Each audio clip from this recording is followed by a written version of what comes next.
Hello, boys and girls, and welcome to our 2017 lecture on regional anesthesia. I have affectionately titled it Fun for You and Me. So, in an idea to try to keep things slightly more entertaining than some of our more storied lecture givers. So, the way that I have directed this as the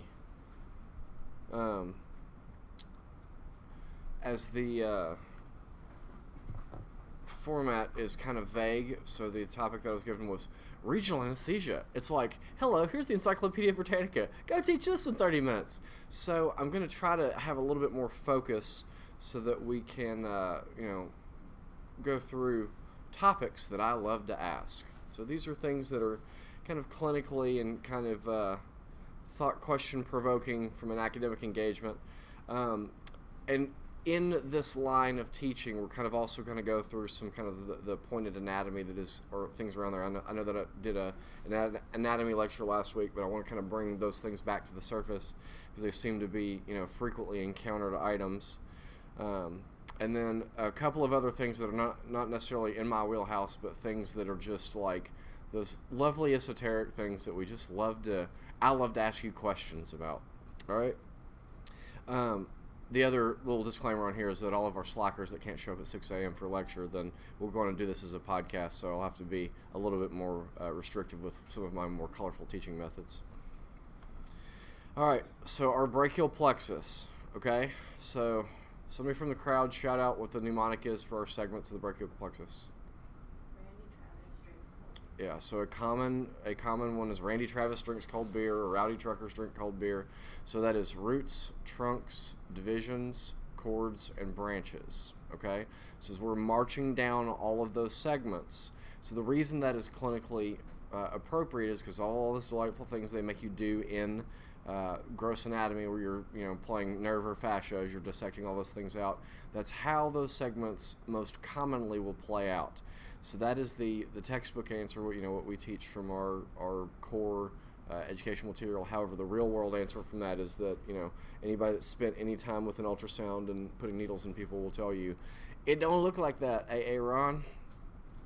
So, in that particular instance, we give those designations, but at some point after you guys have turned into your attending role selves, you'll find out that some of the things that were coming out while you were residents, like a paper that was published in Regional Anesthesia and Pain Management a few months ago, where they're identifying cadaver samples where the upper, middle, and lower trunk we think we're looking at from the interscalene block, not really that snowman, really looking at like the root of C5 and like a split of C6 or 5, 6, 7.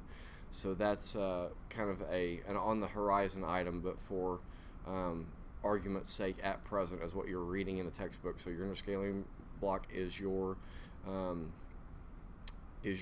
trunks, so upper, middle, and lower trunks. So we're going to feed into the next question. How many nerves typically, in terms of the textbook answer, the little stick figure diagram that you guys have seen drawn out a million times from med school, how many nerves per segment? So we talked about 3 trunks, so what's next? So first of all, how many roots are there? So how many roots feed into it? So I've got 5 roots. So 5, 6, 7, 8, and T1. Okay? So since you guys can't see my hand motion right now, I'm counting this out on my left hand. Okay? You got 5 fingers. It's brachial plexus. It goes down the hand. You got 5 roots, starting with 5. It's like a magic number of goodness. Go play it as a lottery number. All right. So we got 5 roots, 3 trunks. How many divisions? So if you're not answering on your podcast listening at home, 6 is the correct answer. So your trunks give rise to anterior, posterior divisions. So 3 times 2 is 6. All right, so we've moved up under the clavicle. Okay, now we are at our divisions. How many divisions? I'm sorry. Thank you. Chords. 3 chords is the correct answer. Thank you. 6 a.m. apparently is affecting my brain as well. What are the chords? Yep. No, you're killing me. Okay, so medial, lateral, and posterior. Whenever you guys think anterior, you want to do anterior, remember, God did not make this easy. Anterior would be easy to get to because it would be on top, okay? Posterior, not easy to get to. And this is all from my anatomy lecture as well, okay? So we got 3 chords, okay, and then other branches are like infinite. Like depending on what picture you look at, there's like thoracodorsal, median, musculocutaneous, ulnar, radial, all the other esoteric stuff. The other segments of those that I like to, well, that'll be the last question I get to here, so I'll keep going here. So we're going to march down. So we'll start with interscaling. What are some of the risks associated with interscaling block? Okay, diaphragmatic relaxation. Okay, not really a risk, but you can get kind of Horner syndrome with that as well. So the phrenic nerves there. You can get sympathetic trunk relaxation. What else? We've got some smart audience members. I dig this. And I'm almost awake. We need more coffee or meth. That'll wake you up too. All right, so the great vessels are there if you happen to go, through the anterior scaling. So those are some of the big risks of the anterior scaling, or the, interscaling. Stupid 6 a.m. All right, so now we're moving down to our supraclavicular, okay? Pneuma. Yep, pneumothorax. That's our big gremlin there. Interestingly enough, from some papers that have been published that we were kind of just inquiring, some will associate an incidence of phrenic nerve involvement as well, up to like 30 or 40% for some of these papers that have been published. I found that kind of shocking, but it's one of those kind of loose associations. I don't know that I feel like clinically that the numbers are actually that high, but I guess that one's still out to be judged. I don't know who's doing a supraclavicular blockade that's up that far, but stranger things have happened. Infraclavicular, so risk of vascular puncture, just like supraclavicular. You really don't get much in the way of like pneumothorax or things like that unless you angle the probe medially. So, vascular puncture, risk of damaged nerve is a big one there, and then axillary, kind of the same thing. All right. Okay, now, the other question they'll ask for coverage, okay, that I love to ask you guys. So interscaling, good for shoulder. What do we miss? Ulnar, okay? And then supraclavicular, okay, starts about kind of like, proximal third of the humerus down, okay? Infraclavicular, distal third of the humerus down, okay? And then axillary somewhere around antecubital fossa and down. Okay, so they just continue to march down as you're marching down neck into the arm. They're marching down for coverage segments. Okay.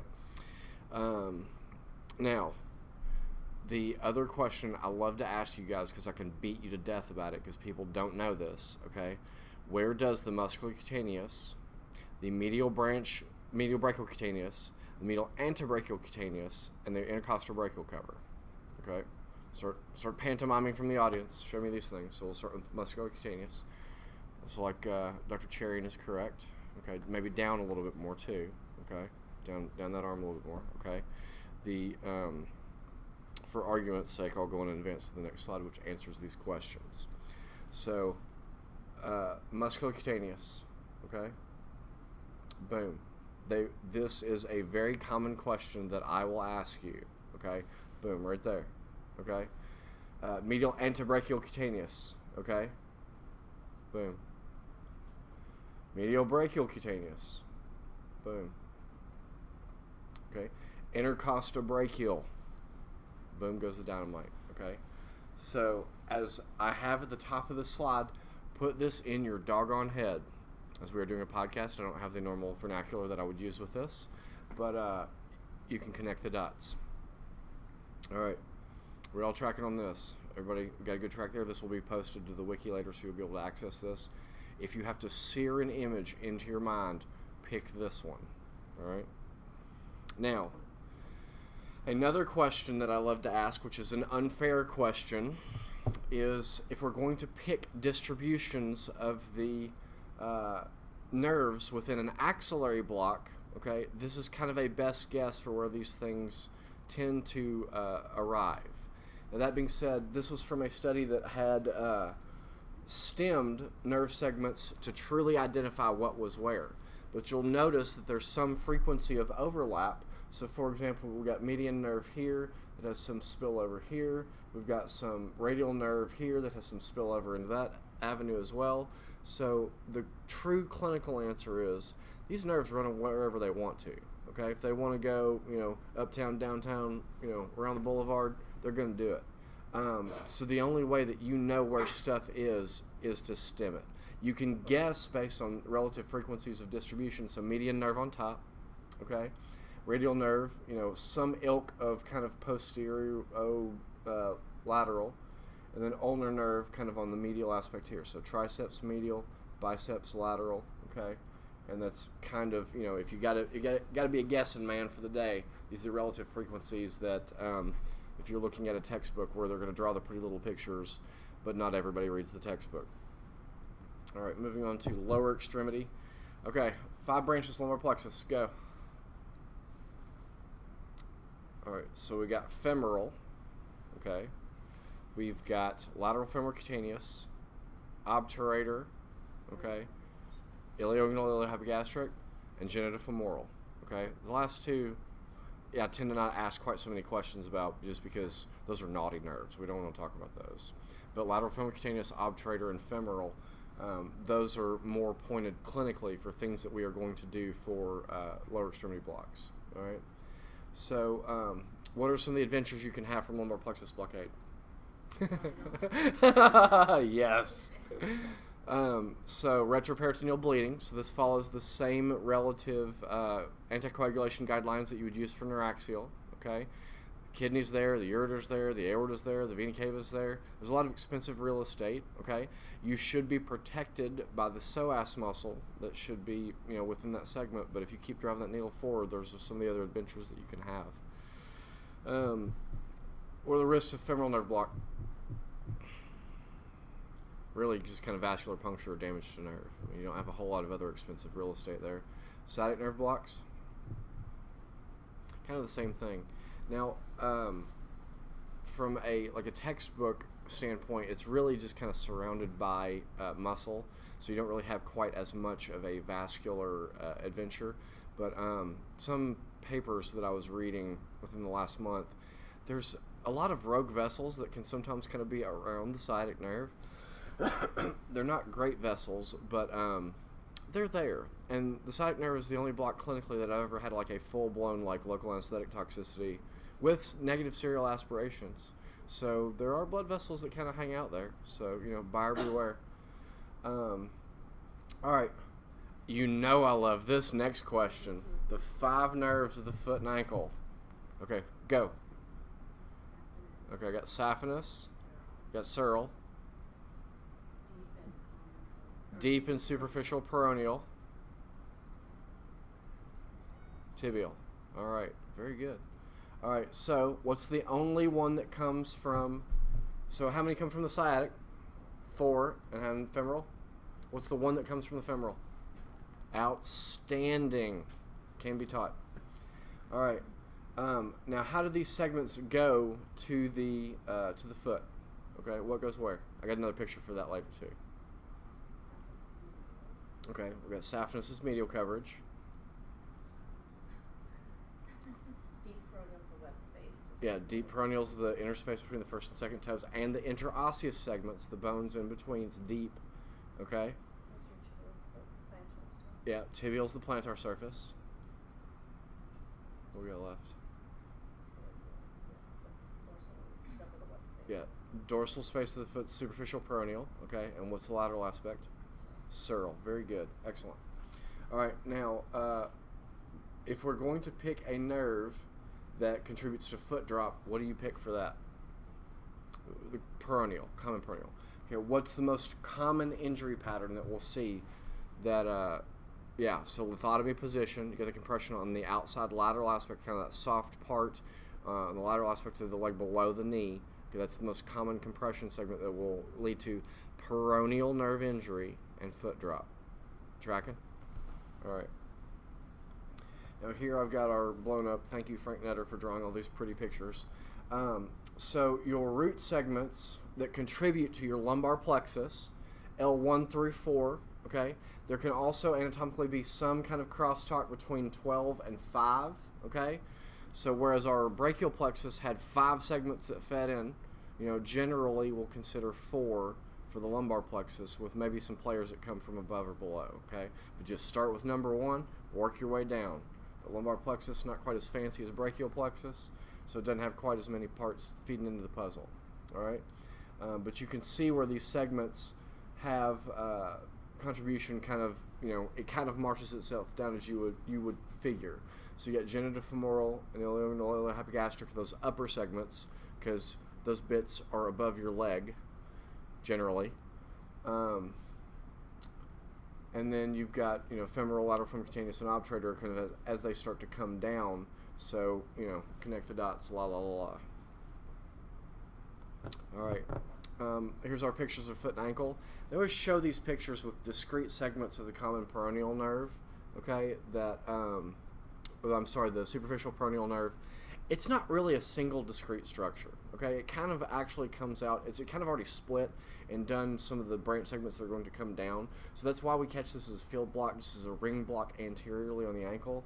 So, sometimes you see these pretty little pictures that kind of distract and disseminate some ilk of kind of false information. If it was a single discrete structure, that's how we would block it, but we don't block it like that. So it's not really like that. Now the deep peroneal is, so it's in between those extensor tendons right there. So when we place that block, it is a single discrete structure. And then our tibial's behind the medial malleolus, sural's behind the lateral malleolus. What's not pictured on as you're looking at the screen on the right, the tibial nerve is the plantar surface of the foot from that distribution. And these are the areas we've already identified. Now clinically also, the saphenous can have a course that runs closer down to the great toe. I've seen that clinically a couple times before. I have also clinically seen the lateral femoral cutaneous nerve come as a sensory component rather than just the lateral aspect of the leg come down below the knee. It was maybe 2 or 3 centimeters, but that was a supplemental block that we put in, and it worked. So there are freak show individuals out there that can have courses that run way out of bounds for stuff that you would consider normal. I guess for the anatomy stuff to kind of beat that in, because those are questions I love to ask. Okay, lateral femoral cutaneous should tell you where it is. Okay, if you know where your femur bone is, and you can, you get a 50-50 shot for medial versus lateral. Okay, now on the flip side of that, okay, so the opposite of lateral is medial. So all that medial aspect of the thigh in the leg is obturator. Okay, so that's where those distributions are. All right. Oh no. Now, residents always ask me these questions. I don't do stellate ganglion, or the next item will be celiac plexus blocks, but I get questions about it all the time, so I figured I might as well throw it in, because apparently there's some sort of thirst of knowledge that people are asking the Ferrell these questions. All right, so our stellate ganglion blocks, okay, typically at C6, C7, the C6 protrusion laterally, okay, so the transverse process from C6, Shaw's tubercle, I can never pronounce that, I'm sure I just butchered that horribly. We do this for reflex sympathetic dystrophy, okay, complex regional pain syndrome, and it can be done for zoster as well, okay?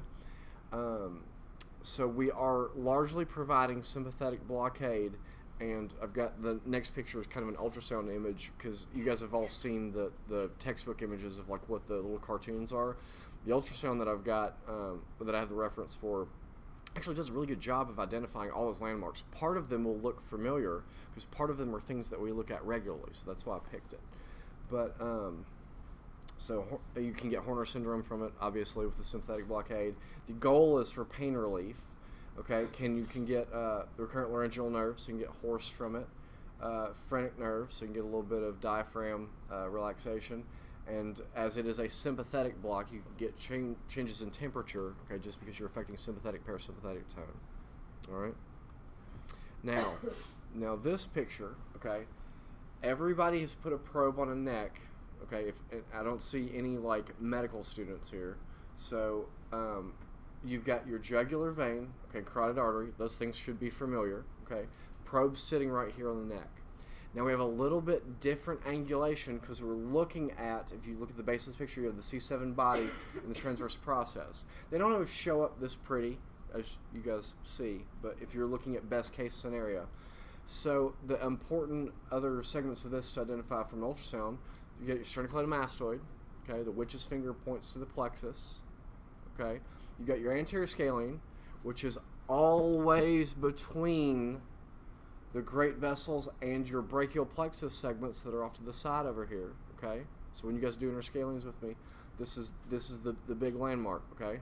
Now, for your sympathetic trunk, the longest coli muscle that's right on top of that C7, that's where this goes, okay?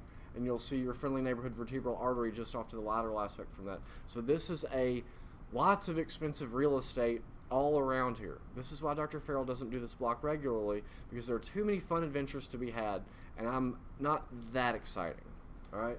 But you all see the relative anatomy, okay, that is in a familiar format, because we do this with ultrasound, okay?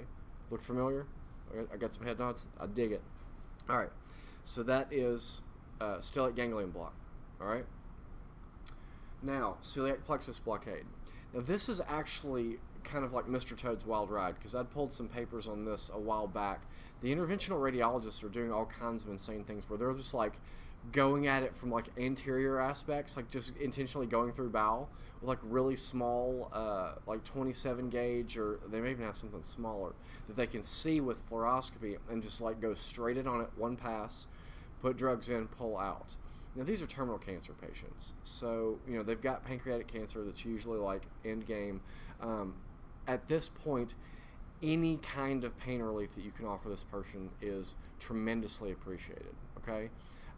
Within the literature that I read from the interventional radiologist, the incidence of like peritonitis and like bacterial contamination, like enterotomy problems, was really low. Like the incidence that they had listed was like less than 1%. I don't know if that's true or not, but you know, if it is, then they've figured out some sort of cool miracle thing. So the other most common way to get to it is to come at it using fluoroscopy posteriorly, and the next slide kind of illustrates some of the structures that you can sail into on your way in. So, but really this is for any kind of pain that's kind of where the pancreas is kind of wrapped around the celiac trunk as it comes off of the aorta anteriorly, okay? And it's a mechanical like kind of crush of that nerve segment. So if you can just turn those nerves off, you'll make all of that like generalized flank neck pain go away or less. But it is, all of these things live on the anterior surface of the aorta. That's kind of a big thing. That's a thing. All right, so we've got orthostatic hypotension, okay, and the reason for that is we create our sympathetic blockade from the celiac plexus. There are a lot of blood vessels that go to your gut, okay? If all of a sudden they're just kind of, you know, slack and relaxed and dilated, you know, you got a big pooling segment that's going to just kind of hang out around the gut, okay? So you can get orthostatic hypotension from that. Diarrhea, that's, you know, kind of self-explaining. You got rest and digest, and you got fight or flight. So when you're resting and digesting, you're moving stuff forward, so it's making the poopies. All right, and then obviously if you're not paying attention to where your needles are going, you can have an adventure in the great vessels. Interestingly enough, I've never really thought about this. The artery of Ademkowitz is not terribly far away from this, so sometimes if you have some sort of like mechanical hydrodissection or disruption, it can actually affect that posterior flow of blood, which would be the anterior third of the spinal cord. So, interestingly enough, I never really thought about that before, but some of the stuff that I was reading in the last week indicated that. Little nugget for you. So here's the picture of the items that we're looking at here. So coming in from the back, you've got kidneys. Those are a thing that are there, okay? You've got, you know, intentionally kind of the muscles that you're trying to come into from the side, but you're coming at the aorta and vena cava, okay? That are, you know, they move in real time, you know, as the heart beats and as venous return comes back. So you can see where you're coming at something in 3 dimensions and looking at it in 2, and then kind of having to really shoot the moon and get right on it. So, yay, celiac plexus. All right, questions, comments, derogatory remarks. All right. I'll give a little segment here as we time-wise finished. Well, we're kind of on time for us because we started late. But any other questions that come from other attendings that are common questions that you want elucidated? Got lots of head nodding. Okay, I guess we'll go on and close it out. thank you for tuning in from Podcast Land.